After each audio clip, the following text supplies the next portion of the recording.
Magandang umaga sa inyong lahat. Meron lamang kaming nais ikwento sa inyo tungkol sa binatilyong binalak magpakamatay. Magandang araw sa inyong lahat mga kaibigan. Ako nga pala si Kevin Victoria.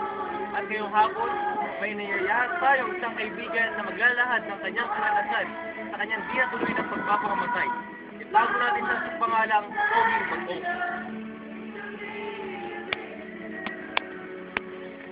Magandang hapon, Oging Bagong. Magandang hapon din. Butit nakarating ka sa aming paanyaya. Maaari mo bang sabihin ko ano ang pinagmulan ng iyong problema? Depresyon. Bakit? Depresyon? Bakit? Ano ba ang nangyari? Hindi mo na ako ng mahal ko. Hindi ko alam kung anong dahilan niya. Ikaw hindi mo na mahal mo. Ano nangyari sa'yo? Naalala ko yung kamita.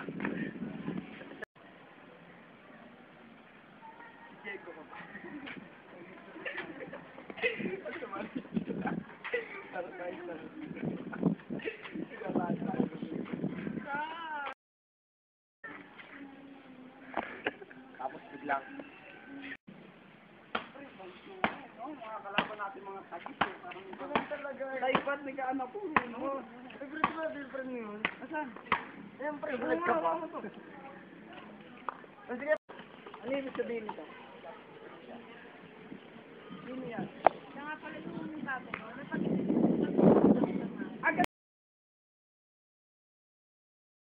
Grabe ang kwento niya. Parang teleserye. Ngayon naman ay aalamin natin kung ano at paano niya ginawa ang pagtitiwakan. Ano ba ang iyong ginawa? Nag-sexy ako.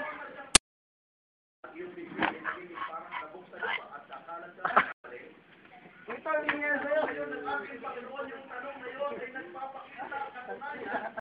Grabe, ang sakit naman nun. Ano kaya ang susunod na kaganapan?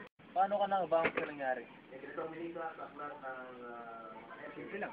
Anong kaibigan na nagpahit sa akin ng aning kasalita ng simula na ulit?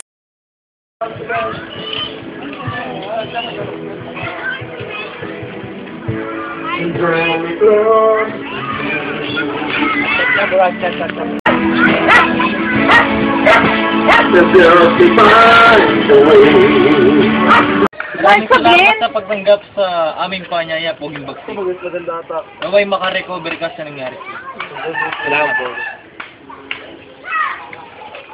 Mga kapamilya, kapuso at kaibigan, ang pagkapatiwakala hindi solusyon sa ating problema.